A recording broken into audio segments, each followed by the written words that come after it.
चलिए शुरू किया जाए। आज हमारा कैपेसिटर का तीसरा लेक्चर है और आज सबसे इम्पोर्टेंट लेक्चर है। क्यों? कि आज हम लोग वो पढ़ने वाले हैं जो चीज़ें अपने सिलेबस में है। तो भाई अपने सिलेबस में जो चीज़ है वो क्या है? तो अपने सिलेबस में जो चीज़ है वो है आपका पैरेलल प्लेट कैपेसिटर, जिसको समानांतर पट संधारित्र आप लोग कहते हैं। कि इससे पहले जो भी कैपेसिटर हमने पढ़ा स्फेरिकल कैपेसिटर, उसमें देखे क्या कि उसका साइज बहुत बड़ा हो रहा है, बड़ा नहीं बहुत ज्यादा बड़ा, तब भी उसका जो कैपेसिटेंस है, उसका धारिता क्या है, वो बहुत कम। दूसरी बात ये कि अगल बगल के आवेशों के साथ ये लड़ भिड़ के अपना ऊर्जा क्या कर रहा था, समाप्त कर रहा था। इसका क्षेत्र बाउंडेड क्षेत्र नहीं था। इसका क्षेत्र क्या था? बाउंडेड क्षेत्र नहीं था। ये अनबाउंडेड था, इन्फानाइट तक जाता था इसका इलेक्ट्रिक फील्ड। और अगल बगल में मौजूद हवा के कणों के साथ, किसी पॉजिटिवली चार्ज बॉडी के साथ, किसी नेगेटिवली चार्ज बॉडी के साथ ये लड़ता भिड़ता रहता था और इसमें ये क्या करता था, अपना एनर्जी लॉस कर लेता था। इसलिए भी अपने काम का चीज नहीं रहा। तो कुछ ऐसा जुगाड़ किया जाए जिसका साइज बहुत छोटा हो और उसका इलेक्ट्रिक कैपेसिटी जो हो, चार्ज को स्टोर करने का, एनर्जी को स्टोर करने का, वो क्या हो, ज्यादा हो। दूसरी बात ये कि जिसका इलेक्ट्रिक फील्ड भी क्या हो, बाउंडेड इलेक्ट्रिक फील्ड हो, इन्फानाइट तक नहीं जाए कि ये किसी के साथ भी लड़ भिड़ के अपना ऊर्जा क्या करे, नष्ट कर ले। तो ऊर्जा नष्ट करने का जुगाड़ हमको नहीं चाहिए। कुछ ऐसा चाहिए कि कम क्षेत्र में रहे, ऊर्जा का जो लॉस हो वो क्या हो, मिनिमम लॉस हो, नहीं के बराबर में लॉस। तो उसके लिए एक कॉन्सेप्ट लाया गया किसका, पैरेलल प्लेट कैपेसिटर का। नाम से ही स्पष्ट है क्या कि दो समानांतर पट्टिकाओं को, प्लेटों को जब एक दूसरे के हम लोग बहुत नजदीक रखते हैं तो इस तरह से एक सिस्टम तैयार होता है। इसी सिस्टम को हम लोग क्या कहते हैं, समानांतर पट संधारित्र कहते हैं, पैरेलल प्लेट कैपेसिटर कहते हैं। तो देखिए इसमें लिखा भी हुआ है क्या कि दो समतल अथवा समानांतर लंबी धातु की प्लेटें, समतल प्लेट रहना चाहिए, धातु का प्लेट रहना चाहिए, कंडक्टर का प्लेट रहना चाहिए, उनके बीच वायु अथवा परावैद्युत माध्यम, कूलॉम्स लॉ में आपको परावैद्युत माध्यम के बारे में मैं बताया था, बहुत सारे माध्यम के बारे में। उसके लिए हम लोग एक टर्म डाई इलेक्ट्रिक कांस्टेंट या रिलेटिव परमिटिविटी का यूज करते थे, है ना।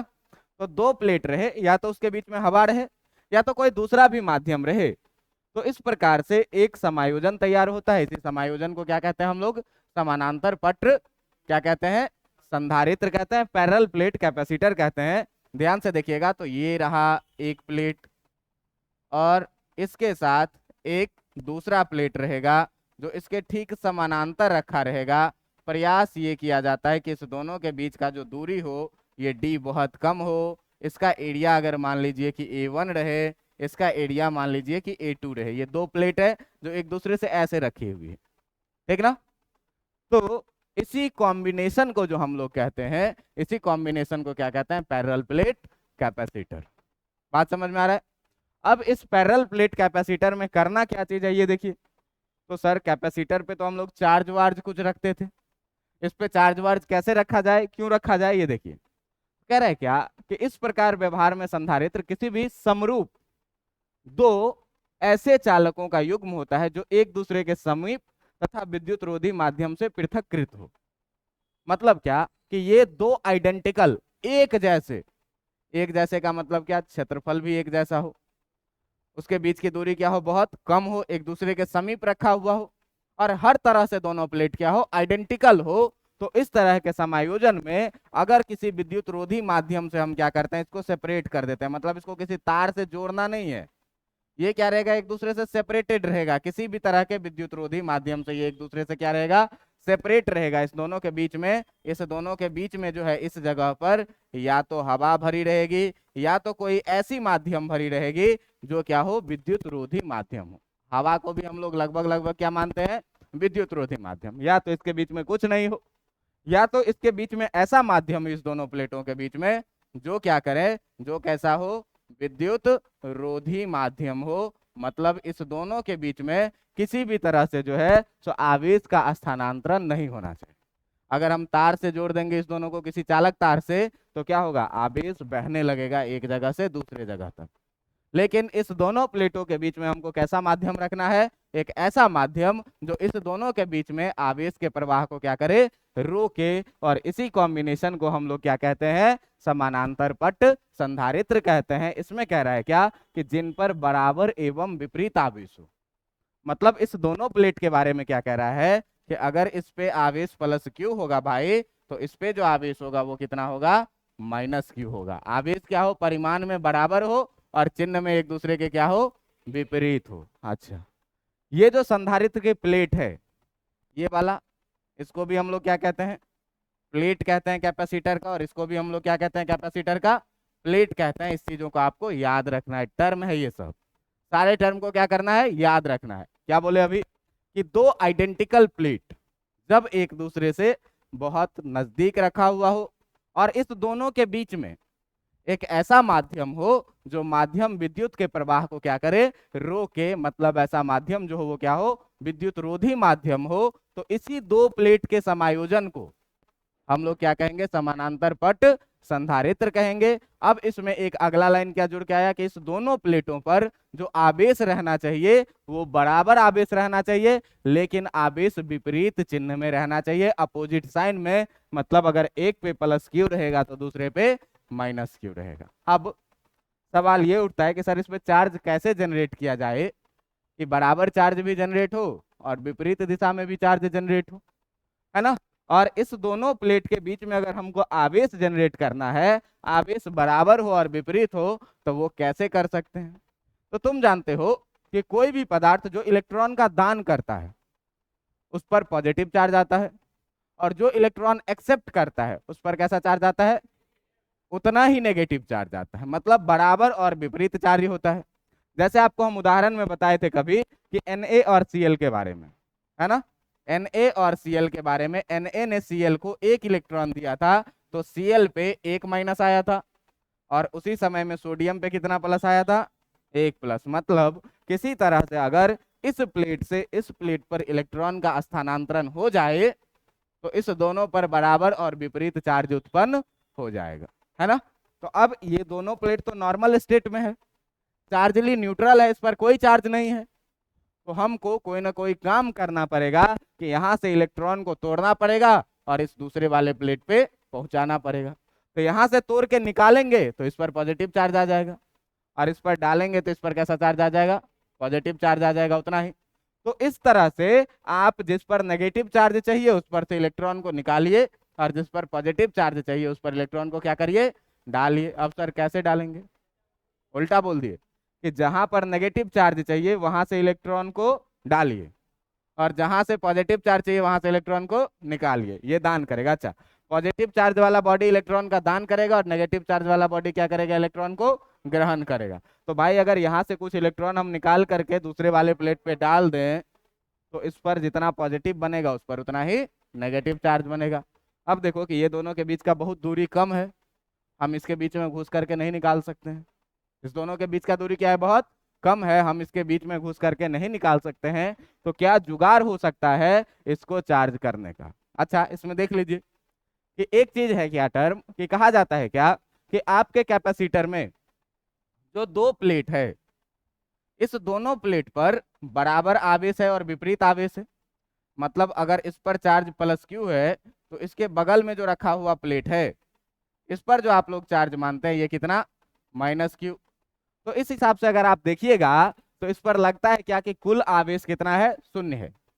कुल आवेश कितना है, शून्य। जितना पॉजिटिव उतना ही नेगेटिव, मतलब कुल आवेश कितना, दोनों को जोड़ देंगे तो शून्य। लेकिन जब भी आपसे बात किया जाए कि पैरेलल प्लेट कैपेसिटर पर आवेश कितना है, तो अगर कहे कोई आदमी कि पैरेलल प्लेट कैपेसिटर जो क्यू आवेशित है, तो क्यू आवेश होने का मतलब ये होता है कि एक प्लेट पर प्लस क्यू आवेश है तो दूसरे प्लेट पर क्या है, उतना ही माइनस में आवेश है। यानी एक पर प्लस क्यू तो दूसरे पर कितना, माइनस क्यू। तो देखने में ऐसा लगता है क्या कि प्लेट पर कुल आवेश कितना है, शून्य है। तो आप देख रहे हैं क्या कि संधारित्र पर नेट आवेश सदैव शून्य होता है। बराबर और विपरीत आवेश होगा तो नेट आवेश कितना होगा, शून्य होगा। लेकिन जब भी आपसे पूछा जाए कि किसी संधारित्र पर, किसी कैपेसिटर पर आवेश क्यू है, इसका मतलब आपको ये समझना है क्या कि उसके एक प्लेट पर प्लस क्यू है तो दूसरे प्लेट पर माइनस क्यू है। इतना बात समझ में आएगा। अब इतना बात समझ में आएगा तो हम लोग थे कहां पर भाई, कि कैसे इसको चार्ज किया जाए, इस पर कैसे प्लस क्यू लाया जाए और इस पर कैसे माइनस क्यू लाया जाए। तो देखो कि जब भी अच्छा, चार्जिंग पर बाद में, पहले ये देख लीजिए कि इस दोनों प्लेटों के बारे में क्या कह रहा है, कि इस दोनों प्लेट का, जिस दोनों प्लेट से जो है तो कैपेसिटर बना हुआ है, तो एक प्लेट आपका ये रहा और एक दूसरा प्लेट आपका ये रहा। इस दोनों प्लेटों के बारे में क्या कह रहा है कि इस दोनों प्लेट का जो एरिया होना चाहिए, इसका A1 और इसका A2, ये एरिया दोनों का क्या होना चाहिए, समान होना चाहिए। मतलब दोनों प्लेट एक समान क्षेत्रफल के होना चाहिए, मतलब A1 बराबर कितना, A2। दूसरी बात क्या कह रहा है कि दोनों प्लेटों के बीच की दूरी कम होना चाहिए। तो कम होना चाहिए, तो इस दोनों प्लेट की दूरी अगर ये d बोल दीजिए, तो इसमें आप एक बात और ऐड करिए कि कम होना चाहिए किसके सापेक्ष में, तो क्षेत्रफल के सापेक्ष में। अब क्षेत्रफल के सापेक्ष में अगर ये दूरी कम होगा, क्षेत्रफल के सापेक्ष अगर ये दूरी कम होगा, तो क्या होगा, ये देखिए कि दो प्लेट है, एरिया कुछ भी है, और इस दोनों को एक दूसरे के बहुत करीब लाके रख दिए, बहुत करीब लाके क्या किए, रख दिए। अब जरा सा मान लो कि इसके बीच में अगर कोई आदमी खड़ा होकर के देखेगा, तो इसको ये दोनों प्लेट कैसा दिखेगा, अनंत लंबाई का दिखेगा। इसीलिए जो है तो क्या किया जाता है कि इस दोनों प्लेट को क्षेत्रफल के अपेक्षा एक दूसरे के बहुत कम रखा जाता है। मान लीजिए कि इस दोनों का A1 बराबर A2 बराबर A है, तो कहेगा कि इस दोनों के बीच का जो दूरी होना चाहिए, ये दूरी क्या होना चाहिए, इसके क्षेत्रफल के अपेक्षाकृत बहुत ज्यादा कम होना चाहिए। कम होने का कारण क्या है भाई, कि बहुत नजदीक अगर रख देंगे, तो इसके बीच में अगर हम घुस करके इस प्लेट को देखेंगे, तो ये प्लेट हमको कैसा दिखेगा, अनंत लंबाई का दिखेगा।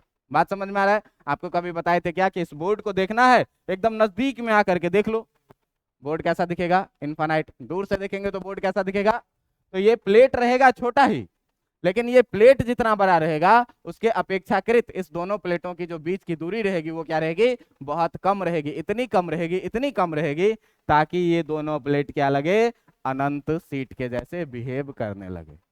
ठीक ना? इससे क्या होगा, इससे क्या होगा कि जो प्लेट है, जो प्लेट है वो अनंत सीट के जैसे बिहेव करेगा। अनंत सीट के जैसे क्या करेगा, अनंत सीट के जैसे व्यवहार करेगा। अब जब व्यवहार करेगा अनंत सीट के जैसे, तो जो सारा कैलकुलेशन होगा वो अपना इनफाइनाइट सीट के कारण होगा। दूसरी बात क्या, कि दोनों प्लेटों पर एक समान एवं विपरीत आवेश रहना चाहिए, तब जो ये कॉम्बिनेशन कहलाएगा, ये क्या कहलाएगा, पैरेलल प्लेट कैपेसिटर। क्या पढ़े, कि दो चालक पदार्थ का प्लेट एक दूसरे के बहुत नजदीक रखा रहेगा, तो इसी कॉम्बिनेशन को हम लोग क्या कहेंगे, कैपेसिटर। दोनों चालक पदार्थ के बीच में कोई चालक माध्यम नहीं होना चाहिए, विद्युत रोधी माध्यम होना चाहिए जो आवेश के प्रवाह को रोके, अर्थात कुचालक माध्यम होना चाहिए, इंसुलेटर मीडियम होना चाहिए। तो इंसुलेटर मीडियम में अगर आप लोग में से कोई आदमी घर पे जाकर के कंडेंसर फोड़ के देखे होइएगा, अगर नहीं तो आपके यहाँ अगर कोई खराब कंडेंसर पड़ा हुआ हो, तो आप लोग उसको फोड़ के देखिएगा, तो उसके अंदर आपको पन्नी भरा हुआ मिलेगा। और ये पॉलीथीन जो होता है, ये क्या होता है, विद्युत का कुचालक होता है। तो इस दोनों प्लेटों के बीच में कभी भी चालक माध्यम को नहीं रखना है, ऐसे माध्यम को रखना है जो आवेश के प्रवाह को क्या करे, रोके, कुचालक माध्यम। दूसरा, अपने को जो पढ़ना है वो पढ़ना है क्या, कि अगर दोनों प्लेट क्या होना चाहिए, एक समान क्षेत्रफल का होना चाहिए। दूसरी बात क्या, कि क्षेत्रफल के अपेक्षाकृत दोनों के बीच की जो दूरी होनी चाहिए वो क्या होनी चाहिए, बहुत निम्न होनी चाहिए। निम्न होने का कारण क्या है, कि प्लेट अनंत सीट के जैसे बिहेव करने लगेगा, व्यवहार करने लगेगा। और तीसरी बात क्या, कि दोनों प्लेटों पर एक समान और विपरीत आवेश होना चाहिए। देखो नाम ही है क्या इसका, समानांतर प्लेट कैपेसिटर। आप ऐसा भी कर सकते हैं क्या, कि मान लीजिए कि एक प्लेट को हम ऐसे रखें और दूसरे प्लेट को ऐसे रखें, अभी भी तो ये एक दूसरे के पैरेलल ही है, तो क्या तब ये कैपेसिटर कहलाएगी, तो हाँ अभी भी ये कैपेसिटर कहलाएगी। लेकिन अब जो प्रभावी क्षेत्र होगा आपका, वो जो दोनों में कॉमन क्षेत्र रहेगा, इसका ये और इसका ये, मतलब ये इतना बड़ा प्लेट रहेगा जो प्रभावी रहेगा, और ये इतना बड़ा प्लेट रहेगा जो प्रभावी रहेगा। मान लो इस पर पॉजिटिव चार्ज है और इस पर क्या है, नेगेटिव चार्ज है, तो कैपेसिटर के जैसे बस केवल इतना ही क्षेत्र इसका क्या करेगा, व्यवहार करेगा, बाकी का क्षेत्र कैपेसिटर के जैसा व्यवहार नहीं करेगा। तो अगर ये दोनों एक दूसरे के आमने सामने रखे हैं तब तो ठीक ही है, लेकिन अगर आमने सामने नहीं रखा है, ऊपर नीचे रखा है, तो जितना क्षेत्र एक दूसरे के आमने सामने है वही क्षेत्र क्या होगा, प्रभावी कैपेसिटर होगा। और प्रभावी कैपेसिटर के लिए आपको क्या बोले, कि दोनों का क्षेत्रफल क्या होना चाहिए, समान। तो देखिए इधर जितना क्षेत्रफल उतना ही क्षेत्रफल इधर भी है ना। दूसरी बात क्या, कि दोनों प्लेटों के बीच की दूरी क्या होनी चाहिए, बहुत कम। कम रखने का कारण क्या है भाई कि दोनों सीट कैसा बिहेव करने लगे, अनंत लंबाई के सीट के जैसे बिहेव करने लगे और अपने कैलकुलेशन में आसान हो जाता है। दूसरी बात क्या कि दोनों प्लेटों पर एक समान आवेश रहना चाहिए और विपरीत चिन्ह का आवेश रहना चाहिए। ठीक है, अब देखिए कि इसमें हम लोग अभी क्या पढ़ रहे थे कि इस पर एक समान और विपरीत आवेश कैसे लाया जाए, इसको कैसे चार्ज किया जाए।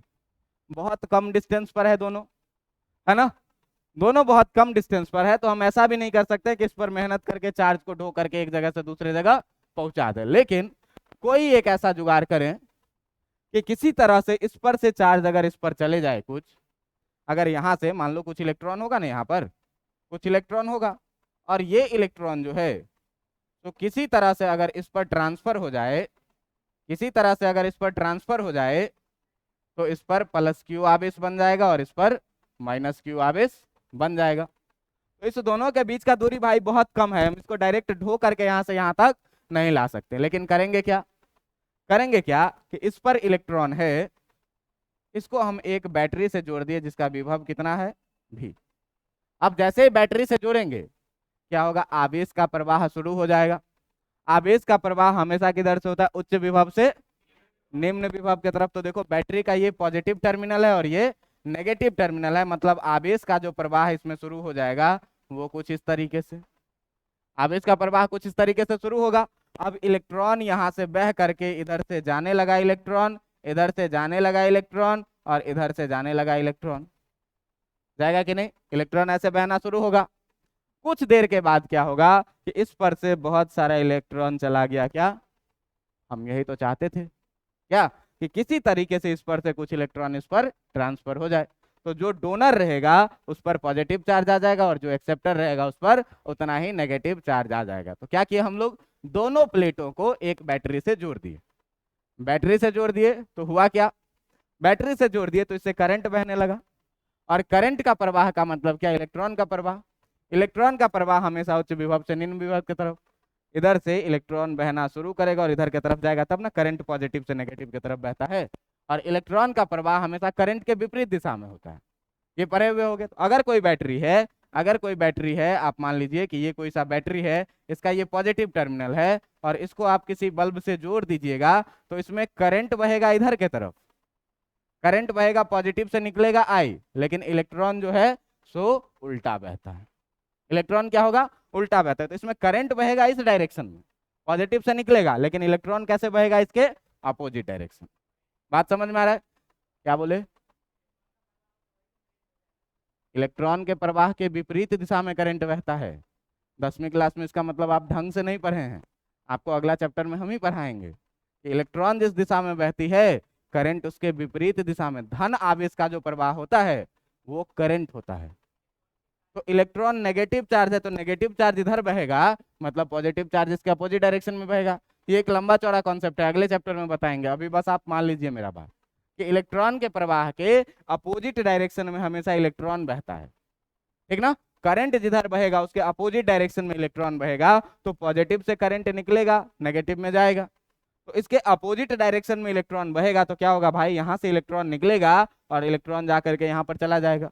तो इसने इलेक्ट्रॉन को एक्सेप्ट किया, इसका मतलब इस पर माइनस क्यू आ गया, और इसने इलेक्ट्रॉन डोनेट किया, इसका मतलब इस पर क्या आ गया, प्लस क्यू आ गया। और हम लोग देखे क्या कि ये कैपेसिटर अब दोनों प्लेट जो है ये क्या हो गया, चार्ज हो गया। अब कहे कि दोनों प्लेटों के बीच का विभवांतर कितना होगा, तो तुम पढ़े हुए होगे कि समांतर क्रम समायोजन में जो है सो विभवांतर हमेशा एक जैसा रहता है, मतलब जो इस बैटरी का विभवांतर होगा वही इस दोनों के प्लेट का भी विभवांतर होगा। तो चार्जिंग के लिए क्या किए, चार्जिंग के लिए कैपेसिटर को चार्ज करने के लिए क्या किए, सिंपल से कैपेसिटर के दोनों टर्मिनल में हम क्या किए, एक बैटरी से जोड़ दिए।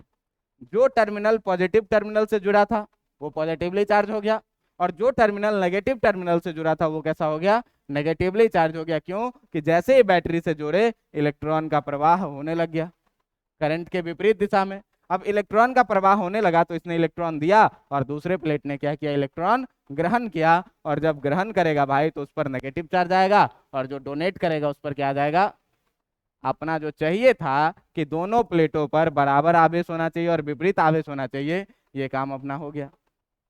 बात समझ में आया। अब देखिए कि कैपेसिटर को मैं हमेशा आपको ऐसा ऐसा प्लेट बना करके नहीं दिखाऊंगा। कैपेसिटर को डिनोट करने के लिए एक सिंबल होता है, ये दो लाइन खींच देंगे, एक पर पॉजिटिव चार्ज एक पर नेगेटिव चार्ज, और दोनों के बीच में कोई भी विद्युत रोधी माध्यम रहेगा। अभी हम लोग जो स्टडी करेंगे उसमें हमारे कैपेसिटर के बीच में कोई माध्यम नहीं रहेगा।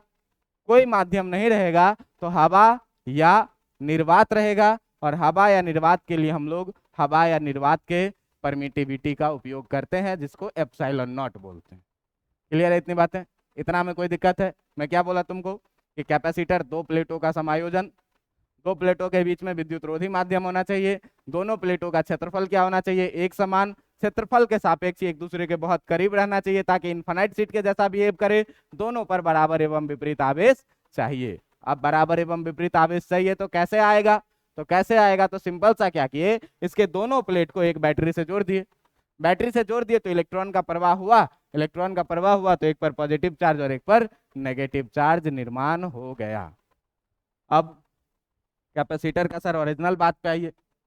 पहली बात कि इस कैपेसिटर के पास कितना आवेश को होल्ड करने का कैपेसिटी है, मतलब कि इसका कैपेसिटेंस कितना है, इसका धारिता कितना है ना। कोई भी कैपेसिटर पढ़ेंगे तो हम यही देखेंगे कि वो कितना ऊर्जा संचित कर पा रहा है और उसमें कितनी आवेश संरक्षित हो पा रही है, इसके पास कितना क्षमता है। तो स्फेरिकल कैपेसिटर पढ़े थे तो उसका भी कैपेसिटेंस और एनर्जी हम लोग निकाले थे। आज पैरेलल प्लेट कैपेसिटर पढ़ रहे हैं तो इसका भी हम लोग क्या करेंगे, कैपेसिटेंस निकालेंगे और इसमें कितना एनर्जी है ये भी क्या करेंगे, निकालेंगे। तो इसके लिए देखिए कि आज हम लोगों को क्या पढ़ना है कि समांतर प्लेट संधारित्र के धारिता। अब मान लो क्या कि अपने पास दो प्लेट है, एक प्लेट मान लीजिए ये और एक प्लेट मान लीजिए ये। इस प्लेट के बारे में दे रखा है क्या कि इसका जो एरिया है वो ए है, तो इसका भी एरिया कितना होगा, ए, क्योंकि एक समान एरिया होना चाहिए। और इस दोनों प्लेटों के बीच की दूरी को मान लीजिए कितना, कि ये जो दूरी है वो कितनी, डी है, ठीक ना। आपको बराबर एवं विपरीत आवेश चाहिए तो इस पर प्लस क्यू, तो इस पर कितना, ये हो गया आपका क्या, कैपेसिटर रेडी, है ना। तो क्या किए हैं, एक समानांतर पट जो है सो माने हैं जिसका क्षेत्रफल ए है और उस पर आवेश कितना है, प्लस क्यू, ठीक ना। तो इसमें आप अगर एजम्पशन लिखना चाहिएगा तो लिखिएगा क्या कि माना कि किसी किसी समानांतर पट संधारित्र की, माना कि किसी समानांतर पट संधारित्र की प्लेटों का क्षेत्रफल ए तथा उन पर आवेश क्यू है। तो आवेश क्यू है का मतलब क्या कि एक पर प्लस क्यू है तो दूसरा पर कितना है, माइनस क्यू है। यदि प्लेटों की बीच की दूरी, यदि प्लेटों की बीच की दूरी डी हो तो, यदि प्लेटों के बीच की दूरी कितनी हो, डी हो, तो ये देखो ये क्या है, प्लेट है, तो प्लेट का कुछ ना कुछ क्षेत्रफल होगा, और क्षेत्रफल के लिए हम लोग एक टर्म का यूज करते हैं जिस टर्म को क्या बोलते हैं, सतहीय आवेश घनत्व। तो अगर आप सतहीय आवेश घनत्व का बात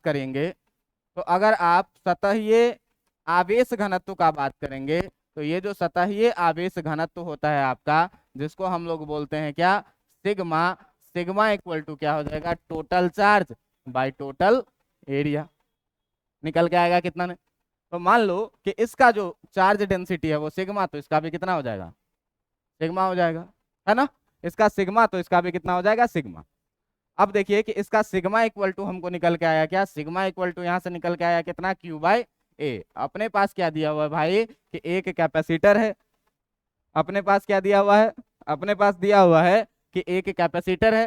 कैपेसिटर के बारे में क्या दिया हुआ है, तो कैपेसिटर के बारे में सीधा सीधा बात ये दिया हुआ है कि दो प्लेट है, दोनों प्लेट के बीच की दूरी कितनी है, डी। दोनों प्लेटों पर अगर हम लोग आवेश का बात करें तो आवेश एक पर प्लस क्यू है और दूसरे पर कितना है, उतना ही माइनस में चार्ज है, उतना ही क्या है चार्ज, माइनस में चार्ज है, माइनस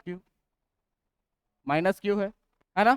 आपको ये दिया हुआ है कि इसका एरिया ए और चार्ज डेंसिटी सिग्मा, इसका भी एरिया कितना ए और चार्ज डेंसिटी कितना सिग्मा, बस अंतर ये है कि इस पे प्लस क्यू है और इस पे कितना है माइनस क्यू। इतना बात समझ में आ रहा है? आपको पता है कि इस सतह के अंदर जब हम बैठ जाएंगे दोनों प्लेटों के बीच में, तो ये दोनों प्लेट हमको कैसा दिखेगा? इनफाइनाइट सीट दिखेगा, क्योंकि ये एक दूसरे के बहुत करीब रखा हुआ है। तो जब अंदर में हम मान लीजिए कहीं पर विद्युतीय क्षेत्र का बात करें, ठीक ना, तो इसके अंदर अगर आप किसी बिंदु से देखिएगा, ठीक ना, दोनों प्लेटों के बीच अगर आप किसी बिंदु से देखिएगा तो दोनों प्लेट आपको कैसे दिखाएगी? अनंत दिखाई देगी। और अनंत दिखाई देगी तो ये देखिए, ये दोनों प्लेटें अपना अपना विद्युतीय क्षेत्र बनाएगी कि नहीं बनाएगी? बनाएगी। तो ये पॉजिटिव चार्ज वाला है, ये जो अपना इलेक्ट्रिक फील्ड बनाएगा वो away from the charge E1 बोल दीजिए इसको, है ना। और ये जो प्लेट अपना विद्युतीय क्षेत्र बनाएगी ये टुवर्ड्स द चार्ज, नेगेटिव वाला टुवर्ड्स द चार्ज, पॉजिटिव वाला के कारण E1 बाहर के तरफ, नेगेटिव वाला के कारण E2 जो किधर के तरफ? अंदर के तरफ, है ना। तो अगर हम लोग देखिए, इस सतह के अंदर अगर किसी भी बिंदु पर आप बात करेंगे, सतह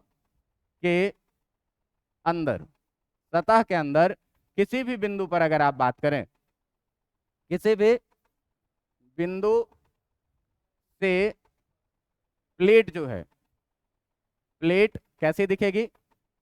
अनंत लंबाई की, अनंत लंबाई की होगी, अनंत लंबाई की होगी। तथा ई नेट का अगर आप बात करें तो देखिए, तो E1 और E2 दोनों सेम डायरेक्शन में है।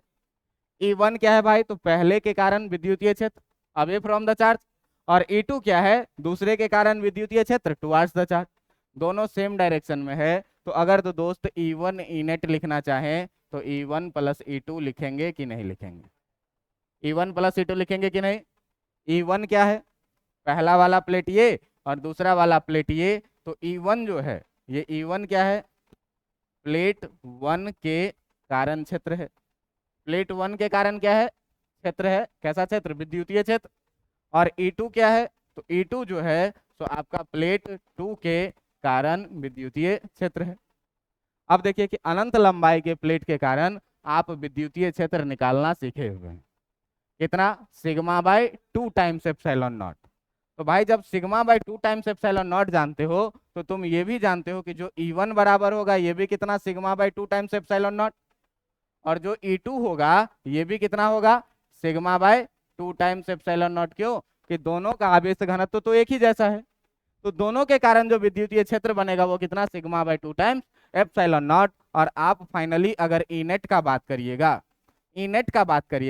तो ई नेट का बात करिएगा कितना? E1 प्लस E2 जो कि हो जाएगा कितना? Sigma bye 2 times epsilon not plus sigma bye 2 times epsilon not. और इस दोनों को जब आप जोड़िएगा तो ये ई नेट आपको निकल के आएगा कितना? Sigma by epsilon not.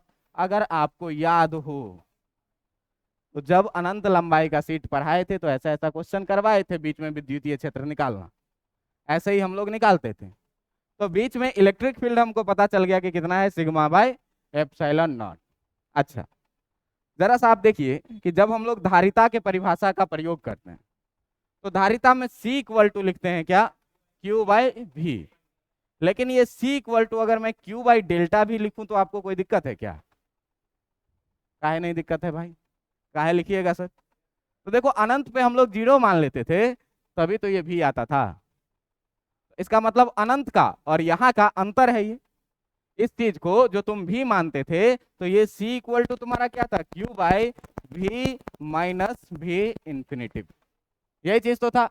और V इंफिनिटिव को तुम 0 मान लेते थे इसीलिए Q बाई V मिलता था। लेकिन यहाँ दो प्लेट एक दूसरे के नजदीक में है, इनफाइनाइट पर नहीं है।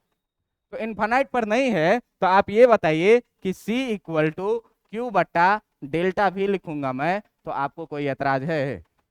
ऐतराज नहीं होना चाहिए। भी एक्चुअली डेल्टा भी ही था। मैं आपको एक लाइन में बोला हूं कि टर्म पोटेंशियल कभी डिफाइंड नहीं है।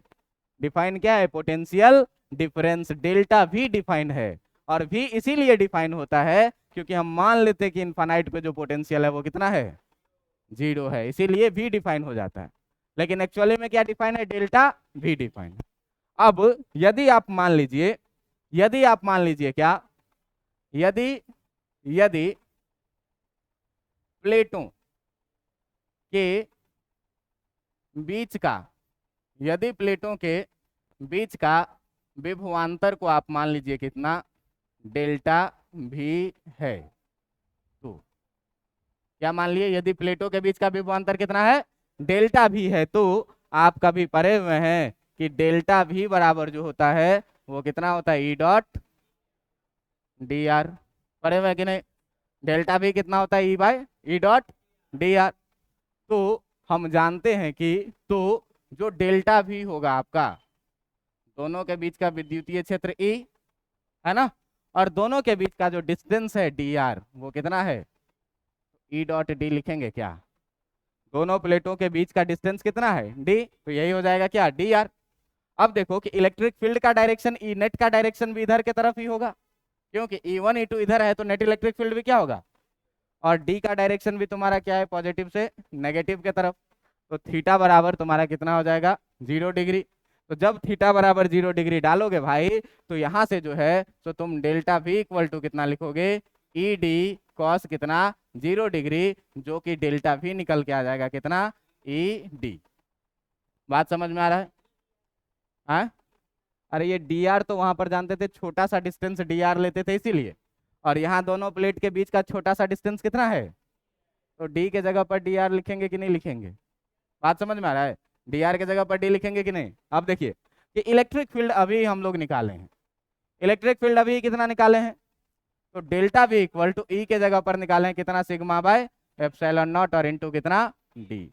ऐसा क्यों, तो ऐसा क्यों, क्योंकि ई बराबर अभी निकाले हैं कितना, सिग्मा बाय एप्सिलॉन नॉट। अब देखिए कि धारिता का परिभाषा क्या कहता है, धारिता का परिभाषा कहता है, धारिता के परिभाषा से हम लोग ये बात जानते हैं क्या, कि C इक्वल टू जो होता है ये होता है Q बाई कितना, डेल्टा, थोड़ा सा मॉडिफिकेशन किया है इसमें, है ना, Q बाई भी लिखिए, लेकिन भी एक्चुअली डिफाइन नहीं है, होता क्या है, चेंज इन पोटेंशियल होता है, डेल्टा भी होता है। अब देखिए कि यहाँ से C इक्वल टू Q के जगह पर Q, नीचे कुछ नहीं तो 1 लिख लीजिए, और डेल्टा भी के जगह पर sigma D by epsilon not लिखिएगा कि नहीं लिखिएगा, लिखिएगा कि नहीं, sigma D by epsilon not. अच्छा ये जो है स्पष्ट दिख नहीं रहा है, इस टर्म को आप क्या करिए, कहीं और लिखिए, इधर आगे। अब देखो इस साइड में लिख रहा हूं मैं, ये देखो कि Q बाई डेल्टा भी लिखे, तो Q बाई डेल्टा भी का मतलब क्या, कि C इक्वल टू जो लिखेंगे, Q के जगह Q, नीचे कुछ नहीं तो 1, और डेल्टा भी के जगह पर आप कितना लिखिएगा, सिग्मा डी बाई कितना, एप्सिलॉन नॉट। अब देखो कि अगर C इक्वल टू लिखना चाहें तो Q by 1 into epsilon not by sigma कितना, D लिखेंगे, लिखेंगे कि नहीं? अब देखिए कि यहाँ से ये हो जाएगा कितना, C इक्वल टू, अब एक चीज देखो कि यहाँ से सिग्मा का वैल्यू हम लोग पुट कर सकते हैं, सिग्मा का वैल्यू कितना होता है, Q बाई ए, तो ये जो हो जाएगा तुम्हारा Q एप्सिलॉन नॉट, नीचे कुछ नहीं है तो 1 मान लीजिए, और इसके नीचे जो है तो सिग्मा डी है, इसके नीचे कितना है, सिग्मा डी है, तो सिग्मा डी को जो है तो सिग्मा को आप क्या करिए, लिखिए कितना, Q बाई ए इंटू कितना, डी। इसको जब आप सॉल्व करिएगा, तो इसको जब आप सॉल्व करिएगा तो उलट के लिखिएगा, उलट के जब आप लिखिएगा तो ये कितना हो जाएगा, Q से Q कैंसिल हो जाएगा, A ऊपर जाएगा तो हो जाएगा एप्स, नहीं कुछ गड़बड़ हो गया, रुक जाओ, ये इतना ठीक है, इतना ठीक है, इतना ठीक है, सिग्मा एप्सिलॉन नॉट डी यहाँ तक ठीक है, Q बाई डेल्टा भी ठीक है। चलो चलो कैपेसिटेंस में देखो, अब वैल्यू रखो C equal to Q by delta V का, तो यहाँ से C इक्वल टू जो हम लोग लिखेंगे, Q के जगह पर Q लिखेंगे, और डेल्टा V के जगह पर कितना लिखेंगे, सिग्मा डी बाई कितना, एप्सिलॉन नॉट। सिग्मा के जगह पर हम लोग कितना रख सकते हैं, Q बाई ए, तो देखिए कि इस Q के नीचे कुछ नहीं है तो 1, सिग्मा को लिखिए कितना, Q by A into D by कितना, एप्सिलॉन नॉट। अब ठीक है, सिग्मा के जगह पर क्या किया, Q बाई ए लिख लिए। अब ये देखो कितना हो जाएगा, Q by 1 into A times epsilon not by कितना डी। अब ये कितना निकल गया, क्यू भी छूट रहा है, क्यू डी, क्यू से क्यू कैंसिल होगा और यहाँ से निकल के आएगा कैपेसिटेंस इक्वल टू कितना epsilon not times A by कितना डी। और यही जो हो जाता है कैपेसिटेंस किसका, पैरेलल प्लेट कैपेसिटर का। तो कोई भी पैरेलल प्लेट कैपेसिटर है तो आपको ये दो चीज जरूर पता होगा, क्या कि उसका एरिया कितना है प्लेट का और दोनों प्लेट के बीच का डिस्टेंस कितना है। अब तुम देखो कि अगर एरिया बड़ा लेंगे तो कैपेसिटर बड़ा बनेगा, तो कैपेसिटेंस भी क्या होगा, बड़ा। लेकिन डिस्टेंस जितना नजदीक लाएंगे, डी जितना कम होगा, कैपेसिटेंस क्या होगा उतना। तो हम एरिया बढ़ाने से हमको कोई फायदा नहीं, क्योंकि एरिया बढ़ाएंगे तो बहुत बड़ा कैपेसिटर बन जाएगा, फिर वही बात रहेगी। लेकिन छोटे से प्लेट को ही बहुत नजदीक रखेंगे तो साइज छोटा होता जाएगा और उसका कैपेसिटेंस क्या होता जाएगा, बढ़ता जाएगा। तो ये स्फेरिकल कैपेसिटर से बेटर कैपेसिटर है कि नहीं, जिसका कैपेसिटेंस क्या है, बहुत अधिक होता है उतना जितना इसको हम छोटा करते हैं। जबकि स्फेरिकल कैपेसिटर में क्या होता है, जितना साइज हम बढ़ाते थे उसका कैपेसिटेंस उतना ज्यादा बढ़ता था। लेकिन यहाँ कितना मजेदार बात है कि साइज हम जितना छोटा कर रहे हैं कैपेसिटेंस उतना अधिक बढ़ रहा है। तो यहाँ से हम लोग दो चीज देख रहे हैं, क्या कि इसका जो कैपेसिटेंस है, इसका जो कैपेसिटेंस है, ये कैपेसिटेंस सी समानांतर पट्ट संधारित्र का, समानांतर पट्ट संधारित्र का जो हम देख रहे हैं, संधारित्र का धारिता का अगर बात करें तो ये धारिता कितना आया है, धारिता आया है C equal to epsilon naught A by कितना डी। यहां से आप देखिए कि C डायरेक्टली प्रोपोर्शनल है ए के, है ना, C डायरेक्टली प्रोपोर्शनल है किसके, ए के। ए क्या है, प्लेटों का क्षेत्रफल, प्लेटों का क्षेत्रफल का समानुपाती है, मतलब प्लेट का क्षेत्रफल जितना बड़ा रखेंगे उसका कैपेसिटेंस भी क्या होगा, उतना अधिक मिलेगा। और दूसरा चीज कि C जो है वो इनवर्सली प्रोपोर्शनल है D के, और D क्या है, प्लेटों के बीच की दूरी, प्लेटों के बीच की दूरी। तो जब प्लेटों के बीच की दूरी को हम लोग घटाएंगे तो दूरी घटाने से क्या होगा भाई, कैपेसिटेंस बढ़ेगा। तो दूरी जब घटा देंगे तो कैपेसिटर और छोटा होता जाएगा, और जब कैपेसिटर छोटा हो रहा है तो कैपेसिटेंस क्या हो रहा है। कितना मजेदार बात है, पहले जो दिक्कत आ रही थी वो दिक्कत और अच्छा होता जा रहा है ना। तो पहले साइज बढ़ता था तो कैपेसिटेंस बढ़ता था, और छोटे से कैपेसिटेंस के लिए हमको बहुत बड़ा कैपेसिटर बनाना पड़ता था। लेकिन यहाँ पर क्या है कि साइज छोटा हो रहा है और कैपेसिटेंस क्या हो रहा है, बढ़ रहा है। इसीलिए क्या होता है, ये पैरेलल प्लेट कैपेसिटर एक इंपॉर्टेंट कैपेसिटर हो जाता है। और आप देखिए जरा सा ध्यान से इसमें कि यहाँ पर जो इलेक्ट्रिक फील्ड है ये बाउंडेड इलेक्ट्रिक फील्ड है, ये इनफाइनाइट तक नहीं जा रहा है। इसके बीच का एक तो डिस्टेंस बहुत कम है, पॉजिटिव से निकला नेगेटिव में जाके मिल गया, पॉजिटिव से निकला नेगेटिव में जाके मिल गया। तो इसमें ये बहुत सारे आवेशों के साथ लड़ भिड़ करके अपना ऊर्जा नष्ट नहीं करता है, अपना टोटल ऊर्जा को ये क्या करता है, संरक्षित रखता है। इसलिए भी ये क्या हो जाता है, इंपॉर्टेंट हो जाता है। बात समझ में आ रहा है। अब दूसरा सवाल ये उठता है कि भाई साहब इस कैपेसिटर में ऊर्जा कितना संचित होगा, ऊर्जा कितना संचित होगा। तो फिर वैसे ही काम करना है, क्या कि मान लो दो प्लेट है, इस दोनों प्लेट के बारे में तुमको पता है कि इस पर अभी कोई चार्ज नहीं है। जब टाइम 0 था तो इस पे क्यू भी कितना था, इसका पोटेंशियल भी कितना था, और इसका कैपेसिटेंस कितना। फिर हम क्या किए, इसको बैटरी से जोड़ दिए तो थोड़ा देर आवेश का प्रवाह हुआ, देखे कि एक टी समय के बाद इस पर आवेश हो गया कितना, और इसका जो विभव हो जाएगा, इसका जो विभव हो जाएगा V इक्वल टू ये कितना हो जाएगा, Q बाई C। अगर इसका कैपेसिटेंस C है तो V equal to Q by V लिखते हो ना, तो V equal to Q by C लिखोगे ना। और देख रहे हैं क्या कि अनंत समय के बाद t बराबर इन्फिनिटी पर इस पर टोटल आवेश कितना आ गया, इसका जो विभव हो जाएगा ये कितना हो जाएगा, कैपिटल Q बाई, और इसका कैपेसिटेंस कितना रहेगा। बात समझ में आ रहा है। अब देखिए कि अगर हमको ऊर्जा संचित निकालना है तो संचित ऊर्जा में क्या कि बाह्य बल के द्वारा कितना कार्य किया गया यही निकालते हैं, पीछे भी निकाले थे।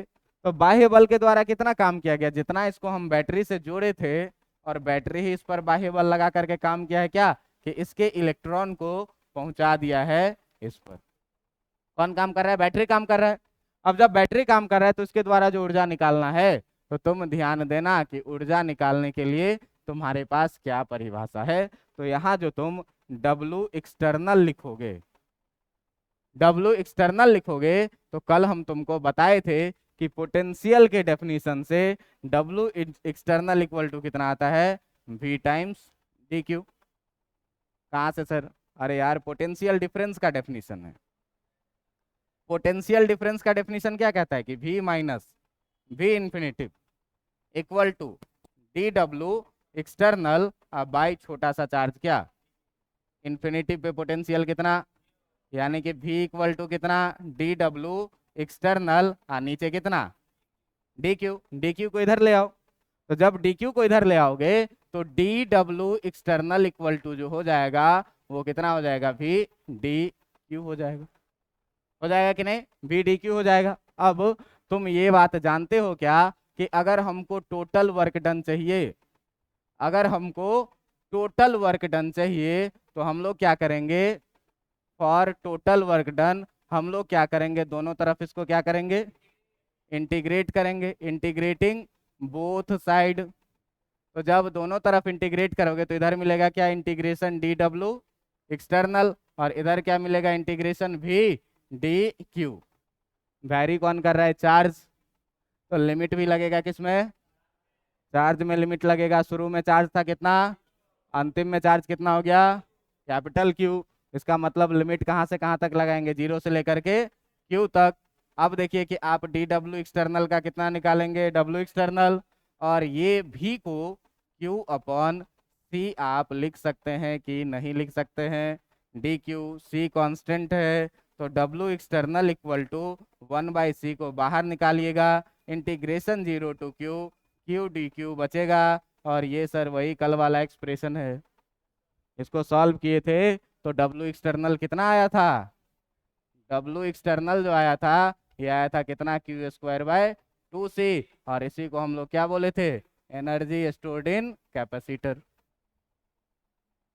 क्या बोले थे, कैपेसिटर कैसा भी रहे एनर्जी हमेशा स्टोर कितना होगा, Q²/2C। अच्छा एक चीज और देखो, इसका एक और फॉर्मूला लिखे थे 1/2 क्यू भी, एक और फॉर्मूला लिखे थे कितना, 1/2 CV²। एक चीज इसमें देखिए कि बहुत इंपॉर्टेंट चीज, एक लास्ट चीज, आज का लास्ट पॉइंट, कि Q और V के बीच का जो ग्राफ होता है ना, Q और V के जो बीच का ग्राफ होता है ये आपको एनर्जी स्टोर्ड इन कैपेसिटर बताता है। जैसे कैसे, तो मान लीजिए क्या कि अपने पास एक ऐसा अक्ष है जिस पर दिखा रहा है तुमको Q का, जिस पर दिखा रहा है किसका, Q का, और एक ऐसा अक्ष जिस पर तुमको दिखा रहा है किसको, V का। मान लो कि QV का ग्राफ है कुछ ऐसा, यहां से यहां तक पोटेंशियल आ गया कितना, Q, और यहां तक जो है सो इसका विभव आ गया कितना, V।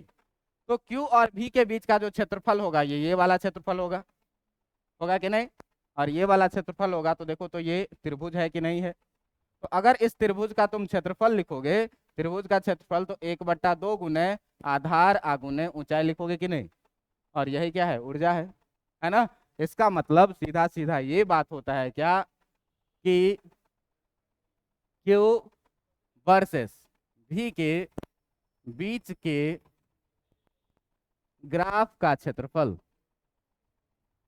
ग्राफ का क्षेत्रफल संचित ऊर्जा का मान बताता है, संचित ऊर्जा का मान बताता है कि QV के बीच का जो अगर आप एरिया निकाल लीजिएगा तो यही एरिया आपको क्या बताएगा, संचित ऊर्जा। 1/2 गुने आधार गुने ऊंचाई लिखोगे ना, आधार कितना Q और ऊंचाई कितना, 1/2 गुने QV, और यही तो सर फॉर्मूला है एनर्जी स्टोर्ड इन कैपेसिटर का।